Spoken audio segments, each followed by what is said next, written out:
จ้าขอต้อนรับทุกท่านเข้าสู่ปากีแนว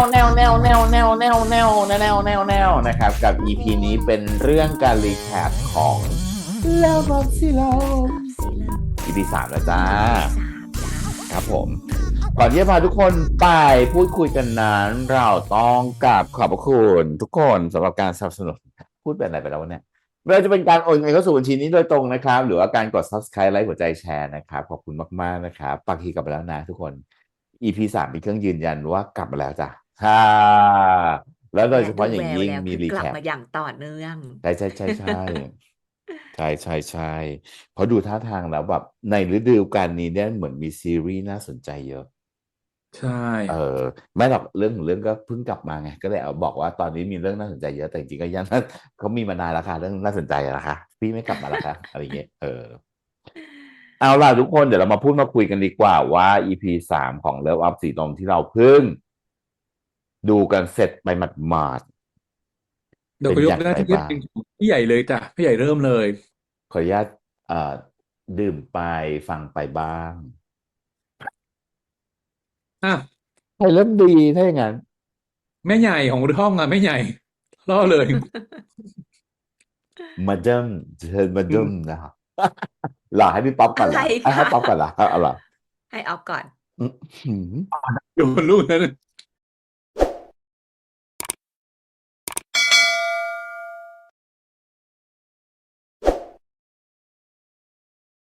อันนี้ต้องขอโทษทุกคนด้วยว่าวันนี้ไม่ได้มีหูฟังที่ดีนะครับก็อาจจะต้องแบบอ่พูดาใกล้นิดนึง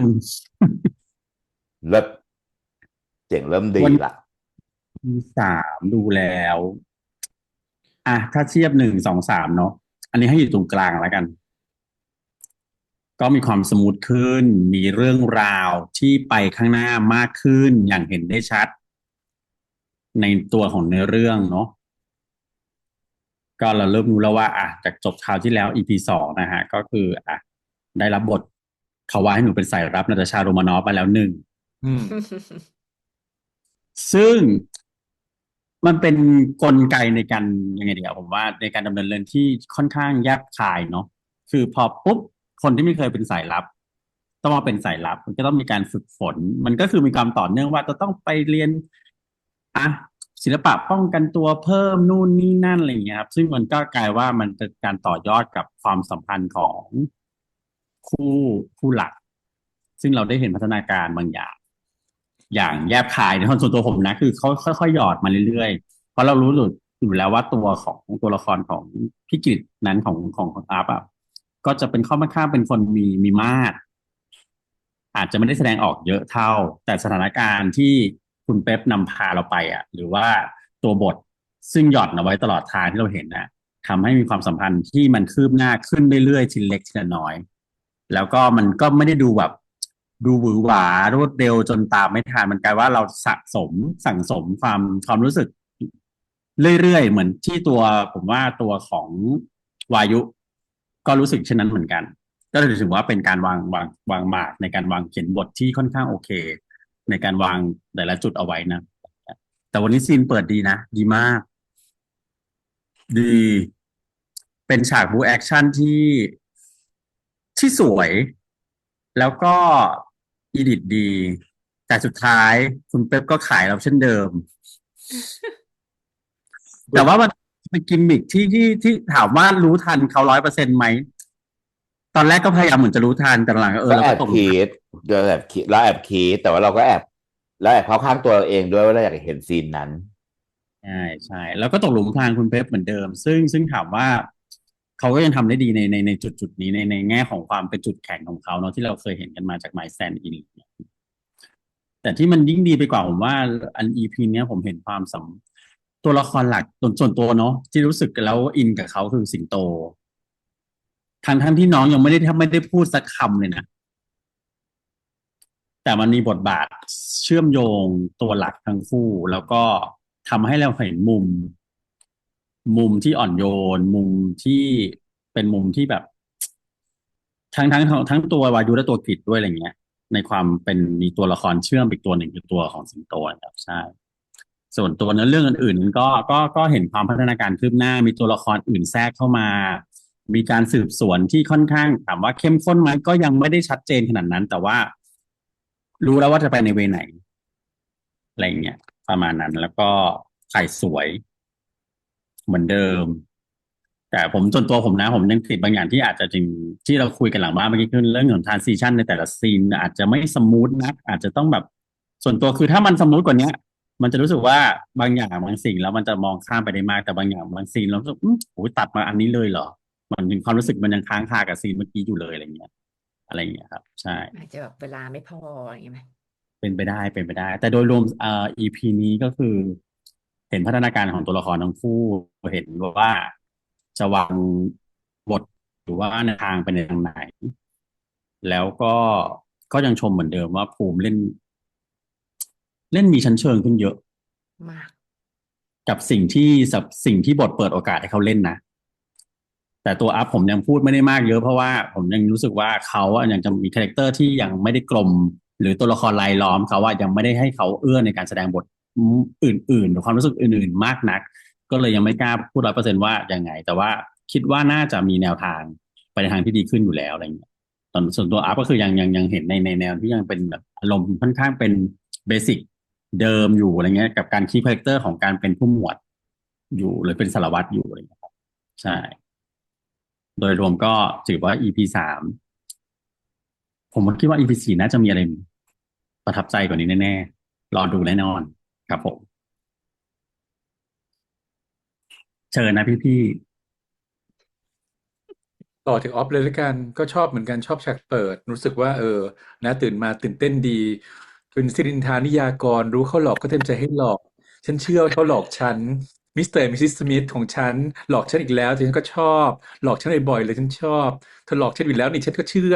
ฉันเชื่อตลอดเวลาเออดีการเปิดเรื่องมาอะไรอย่างเงี้ยแล้วก็เมื่อกี้ตอนที่ก่อนจะปิด React เนาะก็ได้พูดว่าเรื่องของ EP เนี้ยมันเป็นเปิดด้วยสิงโตแล้วก็ปิดด้วยสิงโตมันเห็นมิติของตัวละคร ตัวเนี้ยตัวของวายุได้ชัดเจนมากขึ้น แล้วก็เนื่องจากว่าไม่ได้ดูซีรีส์วายมาสักพักหนึ่งแล้ว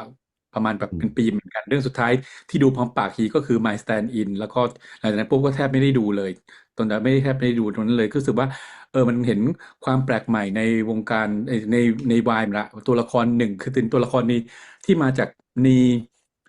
มิติที่แตกต่างจากของเดิมช่วงเดิมถึงเด็กปุ๊บตัวละครมักจะเพอร์เฟกต์ใช่ไหม ร่ำรวยมีรวยเหมือนกันอุ้ยแบบว่าเพอร์เฟกทุกอย่างเหมือนแบบว่าเหมือนกับตัวละครในขนบอะไรอย่างเงี้ยแต่นี่เราเห็นตัวละครที่เป็นตัวละครที่สะท้อนให้เห็นของคนในสังคมมากขึ้นตัวละครอย่างวายุเนี่ยนะตัวละครที่ต้องดิ้นรนมีมีเป็นเดอะแบกข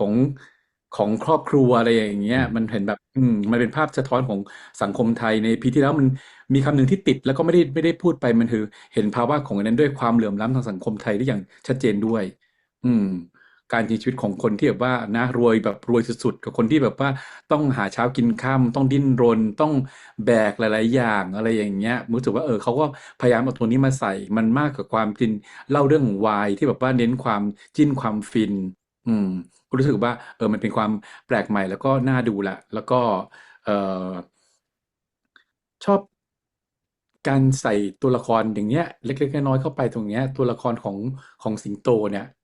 แต่อยากรู้เหมือนกันว่าจะหิ้วตัวละครตัวนี้ไปขนาดไหนว่าตัวละครตัวเนี้ยมันจะมีบทบาทอย่างไรต่อไปเรื่อยๆคือออกมาเพื่อ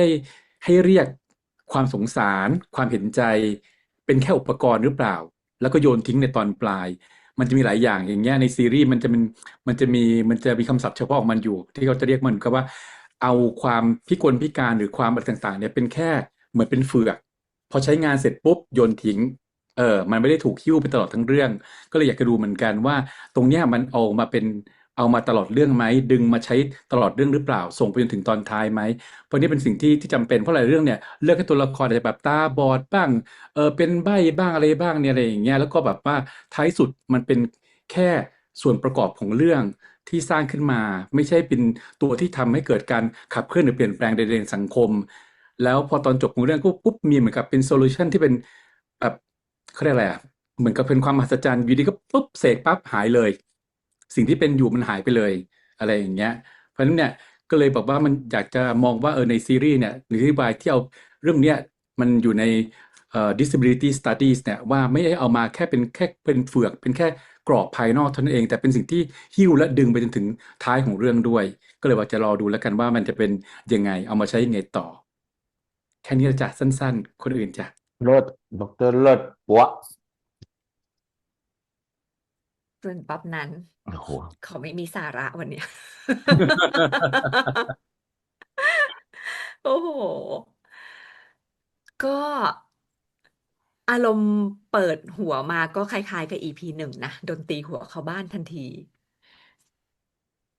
ซีนถ่ายได้ดีนะถ่ายแอคชั่นแล้วป๊อปอะคิดอยู่แล้วตั้งแต่ดูมาผ่านมา2 EPแล้วแบบเฮ้ยเราไม่ได้เห็นมุมท็อปเราไม่ได้เห็นมุมอื่นๆเลย ที่ที่เรื่องเนี้ยมันเอามาใช้ได้แล้วเราก็ได้เห็นในซีนแอคชั่นอันนี้แบบมันมีมุมถ่ายท็อปขึ้นแล้วก็นะอย่างว่าแหละมุมแอคชั่นอ่ะมันเอื้อให้ถ่ายมุมต่างๆแบบนั้นซึ่ง เดี๋ยวค่อยมาพูดเจาะซีนแอคชั่นเอาเป็นว่าฉันต้องการจะพูดว่า ชอบในความที่เขาดำเนินเรื่องให้เราให้2 ตัวละครเนี้ยหลงรักกันแล้วใน1 ซีนแล้วก็ไปหลงรักกันอีกในอีก1 ซีนที่โมเมนต์ต่างกันแล้วก็ไปหลงรักกันอีกใน1 ซีนอย่างเงี้ยอย่างซีนแรกเปิดมามันเป็นในฝันใช่ไหมไอความที่มันแบบตัววายุมาแบบว่า ผมเองแล้วอย่างแมนแล้วท่าเทพมากคือแบบใครไม่หลงรักแล้วตัดกลับมารับหน้าผู้กองเป็นไงเอ๊ะผู้กองไหมหรือผู้หมวด สารวัตรปะ สารวัตรใช่ไหม ร้อยเอกฉันขอโทษแต่ว่าไม่แปลกสำหรับฉัน ร้อยเอกเรียก คืว่าอะไรก็อไม่รู้ ผู้ก มั อง นได้ผู้กอ เห็ ง นโมเมนต์ ตรงใช่ไหมผู้กองใช่ไหมมันได้เห็นโมเมนต์ของความที่2 ตัวละครเขามีซี t u เอชันให้ได้หลงรักกันน่ะแล้วมากกว่านั้นก็คือทำให้เราอะหลงรักตัวละคร2 ตัวเนี้ยตามไปด้วยเออมันก็เลยทำให้รู้สึกว่าเฮ้ยมันเนื้อเรื่องมันก็น่าติดตามและอิโมชันของมันก็เป็นเรื่องนะโรแมนติกใช่ไหมล่ะมันก็ทำให้เรารู้สึกติดตามมันไปด้วยอย่างถัดไปมันก็จะเป็นเรื่องของตอนที่อันเนี้ยสู้จริงอันเนี้ยนะยูจิตสึใช่ไหมหนีสู่เใช่ออซึ่งมันก็เป็นการหลงรักกันอีกในอารมณ์หนึ่งอะแบบในฝันคือตัดหน้ามาผู้กองแบบตาฉ่ำแล้วแบบโอ้โหโคตรเท่เลยหลงรักแล้วคนนี้ใช่ไหมแต่ว่าตอนเล่นยูจิตสึอะ เห็นอัพหลายครั้งตอนแรกแบบอมยิ้มตอนที่คุยเรื่องตอนสู้กันแล้วไอ้เรื่องตอนสู้อะนะเราเห็นแบบว่าเอานะไม่ต้องพูดอะไรเพราะว่าไอ้เรื่องของการเสิร์ฟอะว่าง่ายๆมันมีการสัมผัสตัวแต่ว่าไม่ได้ทำให้เรารู้สึกว่ามันเป็นการจับวางเพื่อที่จะขายเพราะว่ามันสร้างซิ t u เอชันมาเพื่อให้ทำแบบนั้นอ่ะอืมแต่ตอนที่เขานั่งคุยกัน2 คนนั่นแหละที่ชอบ มุมอืมที่ถ่ายน้องภูมิคือแบบกล้องรักหน้าน้องมาก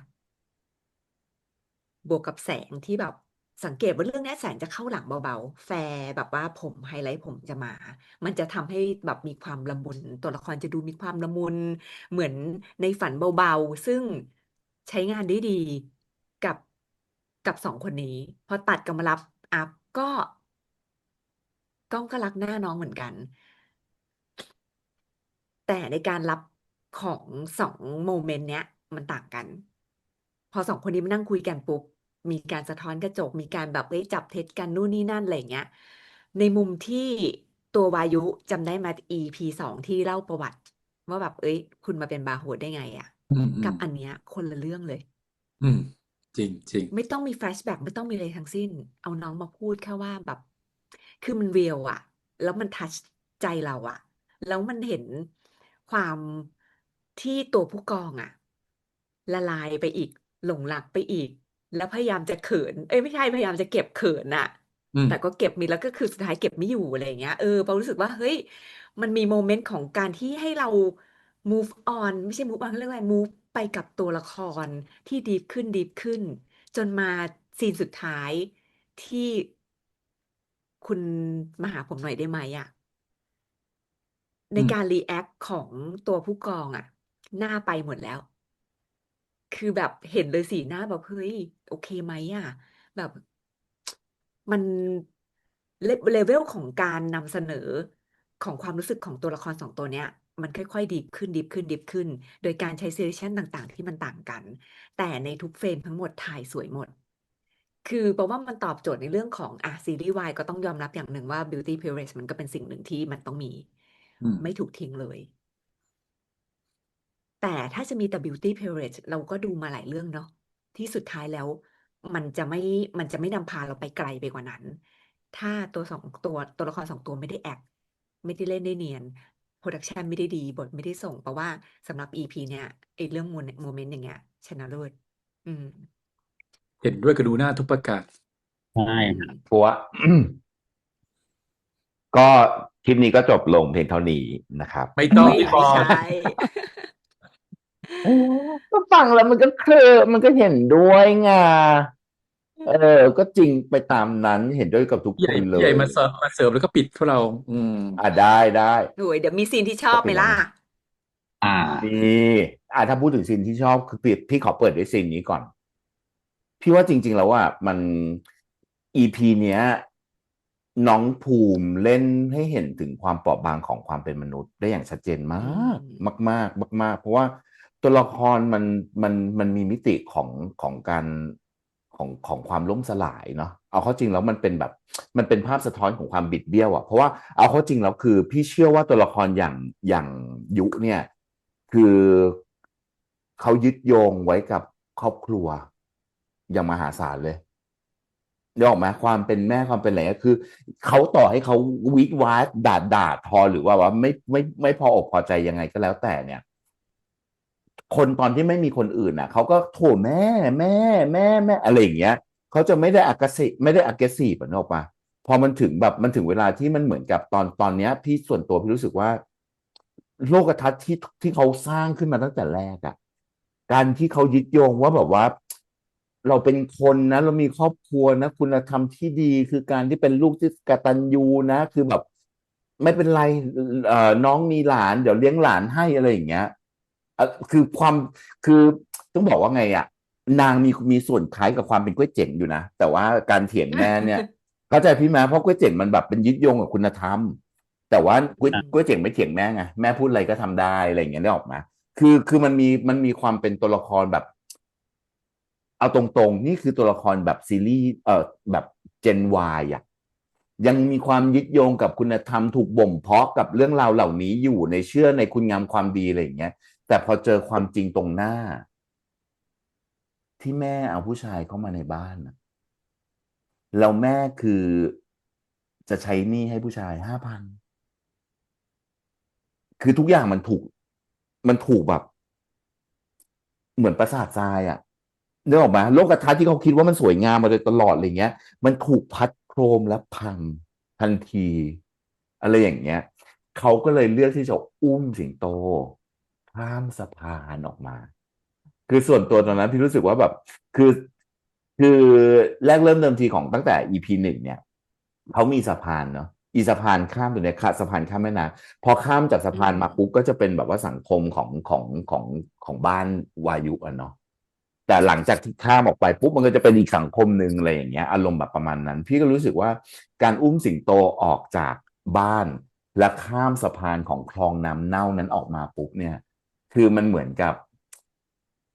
จะบอกว่าไงดี คือด้วยความที่อ่ะนางก็อยากแบบมีชีวิตที่ดีขึ้น แต่อย่าลืมนะในหนึ่งสิ่งเลยอะพี่กำลังจะชวนทุกคนมองว่า เฮ้ย จริงๆแล้วอะวายุอะนางคือโดมิโนแห่งความวุ่นวายตัวแรกปะ นึกออกไหมนางคือโดมิโนแห่งความวุ่นวายตัวแรกที่ล้มแล้วก็ไปทับชาวบ้านน่ะแต่ยังอย่าลืมนะว่าโดมิโนแห่งความวุ่นวายเนี่ยมันสามารถสร้างจิตรกรรมได้ประเภทหนึ่งเหมือนกันนะการล้มโดมิโนมันต้องมีการจัดวางที่สวยงามเนาะที่ภาพตอนหลังมันถึงจะแบบเกิดความสวยงามขึ้น แต่ใดๆมันจะต้องเกิดจากการล้มของโดมิโนตัวแรกก่อน แล้วเป็นโดมิโนแห่งความวุ่นวายจริงๆ เพราะว่าถ้าเรื่องไม่เกิดขึ้นที่นาง มันก็จะไม่แผ่วงกว้างไปหาคุณตำรวจไงนึกออกไหมมันก็เป็นเรื่องหนึ่งนะที่พี่รู้สึกว่ามันเห็นชัดนิดนึงอะไรอย่างเงี้ยแต่ในพาร์ทที่มัน ในพาร์ทที่มันอุ้มน้องสิงโตข้ามสะพานนะพี่รู้สึกว่าเขากำลังปฏิเสธการมีอนาคตร่วมกับคนในครอบครัวเดิมความรักในรูปแบบเดิมที่เขามีมาโดยตลอดและเป็นความยึดโยงกับความถูกผิดศีลธรรมในแบบเก่าดั้งเดิมที่เขาเคยเติบโตมาต่อให้เขาเติบโตมากับสภาวะที่มันเลวร้ายแค่ไหนก็ตามแต่ตัวละครตัวนี้มันยังมีความยึดโยงกับเรื่องราวเหล่านั้นอยู่แต่พอมันถึงตรงนั้นปุ๊บอะพี่รู้สึกว่ามันไปหมดแล้วเขากล้าที่จะเพราะว่าเมื่อโลกทัศน์ที่เขาถูกเขาปลูกสร้างขึ้นมันถูกทำลายลงอะมันก็เลยเกิดการปฏิเสธการมีส่วนร่วมในอนาคตการมีส่วนในอนาคตร่วมกันกับครอบครัวดั้งเดิมของเขาอะแล้วอะแล้วมันเลยกลายมาเป็นการไปเปิดประตู ต้องการมีส่วนร่วมในอนาคตกับบริบทใหม่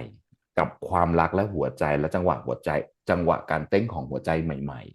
ๆส่วนตัวนะพี่รู้สึกว่าแบบเฮ้ยตัวละครตัวนี้มันในอีพีนี้มัน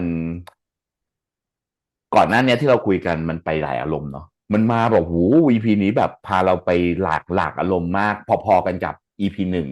ที่ไปแตะนู่นไปแตะนี่อะไรเงี้ยแต่ในความไปแตะเนี้ยคือส่วนตัวพี่รู้สึกว่าตอนนี้เขากำลังโฟกัสการเล่าเรื่องของวายุแล้วพอตัวละครตัวนี้มันกลมอ่ะแล้วมันเห็นบริบทมันเห็นที่อยู่มันเห็นช่องว่างอะไรอย่างเงี้ยมันเลยทำให้เรารู้สึกแบบหูพอมันกลมตัวละครตัวนี้มันถูกเล่าแล้วกลมได้ขนาดนี้ปุ๊บอะมันส่งพลังมาถึงเรา ใช่ แล้วประกอบกับวิธีการเล่นของน้องโอ้ my god นี่คือแบบเล่นแทบเอาตรงๆนะแทบจะเรียกได้ว่าตาขวาเสียดายตาซ้ายผิดหวังอะเล่นแบบเล่นเบอร์นั้นน่ะเดี๋ยวนึกออกไหมเขาเล่นละเอียดจริง เล่นแบบนั้นจริงๆอ่ะคือแบบเฮ้ยภูมิเล่นเคิร์ฟของพัฒนาการภูมิดีมาก ใช่ ดีแบบดีมากพัฒนาการทางการแสดงคือแบบดีมากคือขออีกนิดเดียวจริงๆจะเข้าขั้นแบบตาขวาเสียดายตาซ้ายผิดหวังแล้วเอาตรงๆเพราะมันมาแบบขั้นเซียนแล้วนะเอาตรงๆคือแบบหูแบบมาแบบสวยมาแบบเป๊ะดีจังเลยอะไรอย่างเงี้ยเก็บละเอียดเนียนในมิติคือแบบว่ามันมีท่าหลักมันมีท่ารองแล้วมันมีท่าที่มันไม่ใช่เป็นการครีเอทแต่มันเป็นความรู้สึกแล้วแสดงออก จนคือมันชัดมากอะว่าแบบว่าหูมันชัดจนแบบวิธีการเล่นแบบแค่เล็กๆ micro acting ดีคือ believing ดีแล้วในที่สุดคือ acting is not acting อะเลยรู้สึกแบบหู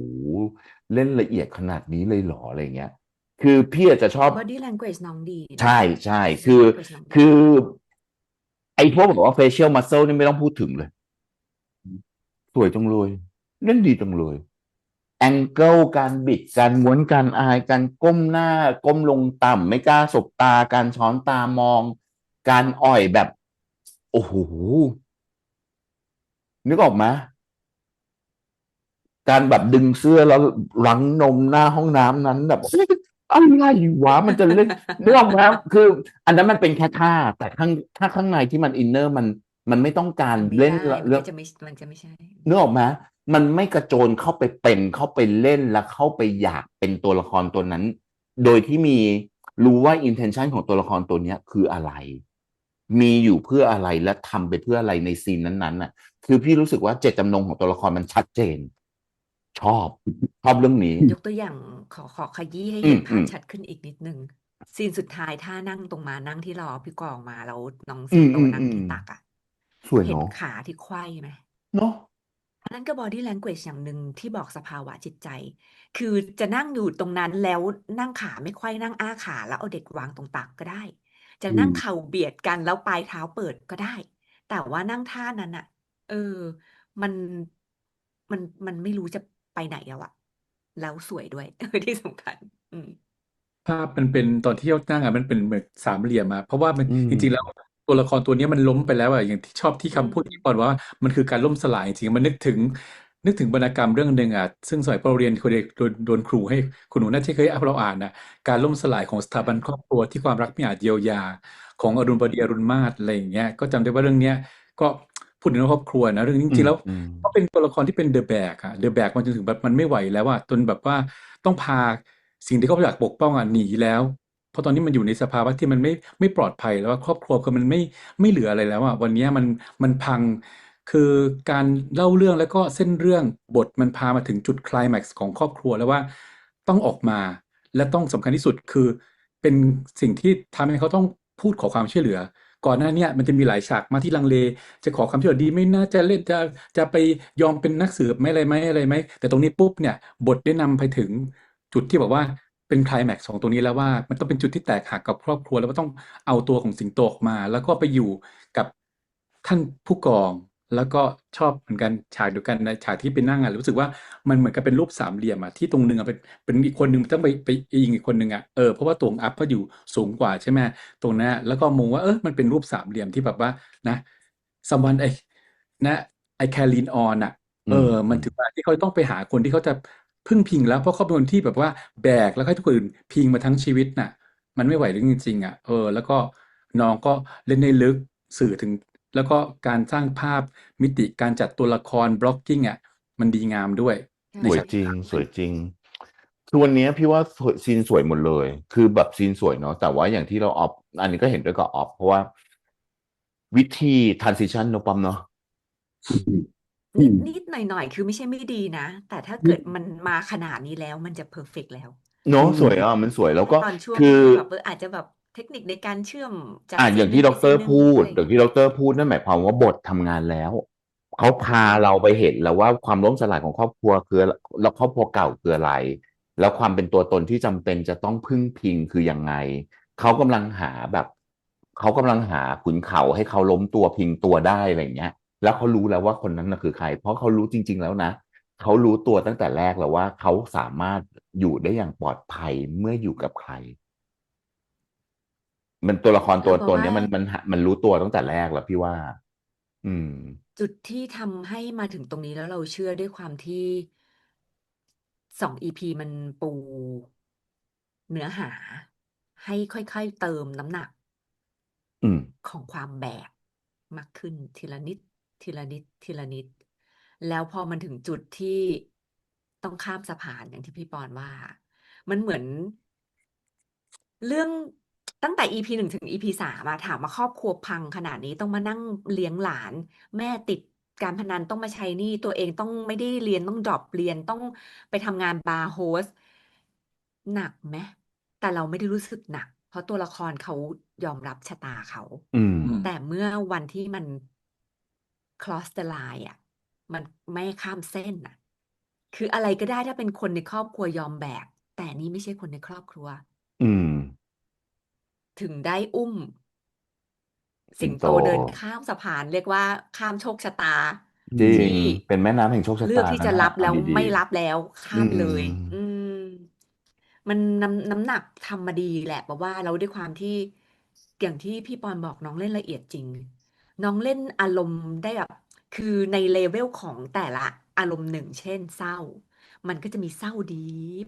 อื เศร้าม เศร้าแบบเศ เศ ร้า ร้า เว เพ อ ราะอะ ร์ๆ ไร เศร้า melodrama อืม อะไรอย่างเงี้ย แต่ในทุกโมเมนต์ที่เกี่ยวกับครอบครัวอะน้องเขาปูเวลของอารมณ์เขาอะได้ตรงกับบริบท เราก็เชื่อ แม้กระทั่ง ตอนสุดท้ายอย่างผู้ชายคนนั้นน่ะออกมาจากบ้านเลยเอาแขนกระชาก ถ้าเกิดเป็นเวลแบบต่อยก็จะไม่ใช่แล้ว อย่างเงี้ย มันแบบมันพอดีอะ คือพี่รู้สึกว่าพอตัวละครมันจริงใจอะ อืม คือบทมันจริงพอที่มันสามารถทำให้เป็นเครื่องมือให้นักแสดงเอาไปใช้เป็นอาวุธให้นักแสดงได้เอาไปใช้ได้อย่างจริงใจแล้วมันถึงคนดู เพราะว่าเมื่อไหร่ก็ตามที่สภาวะมันเกิดเป็นความจริงใจเกิดด้วยความจริงใจขนาดเนี้ยมันสามารถสร้างความเชื่อได้มากขึ้นเยอะมากๆอะไรเงี้ยแล้วมันส่งมาถึงเรา เพราะว่าเราเองเอาตรงๆนะยังแอบรู้เลยว่าอยู่ทนทำไม นึกออกไหมทนไปทำไม มันคือแบบบราโวมากนะกับการอุ้มสิงโตออกมาแล้วก็เดินออกมา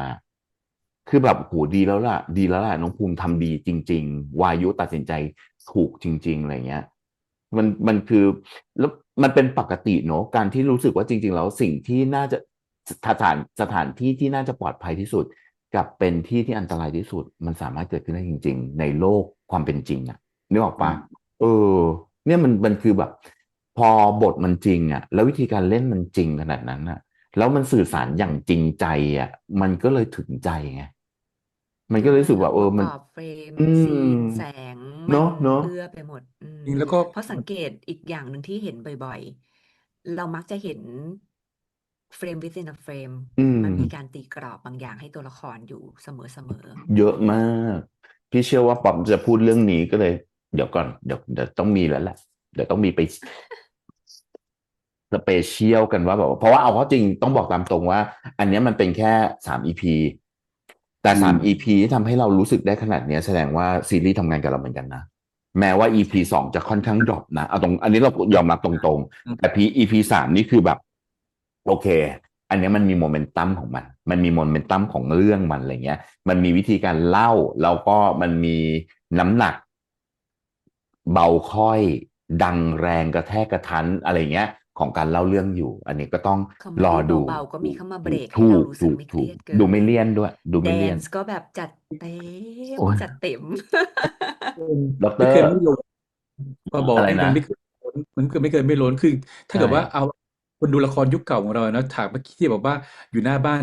ฉุดกระชากกันนะถ้าต่อยก็คงจะสะใจแต่จริงๆแล้วมันคือล้น ถู ถ้าก ทำจริงๆคือล้นใช่ไหมแต่ถ้าถามว่าดูละครยุคก่อนเนี่ยถ้าต่อยกันปุ๊บเนี่ยแน่นอนนั่นคือสะใจคนดูแต่ว่ามันจะล้นไปเพราะมันไปไม่ถึงจ อื ริงๆ ม แล้วอารมณ์ไม่ได้ถึงขนาดนั้น ไม่ต้องทำภาพออกมาอะไรอย่างเงี้ยก็เขา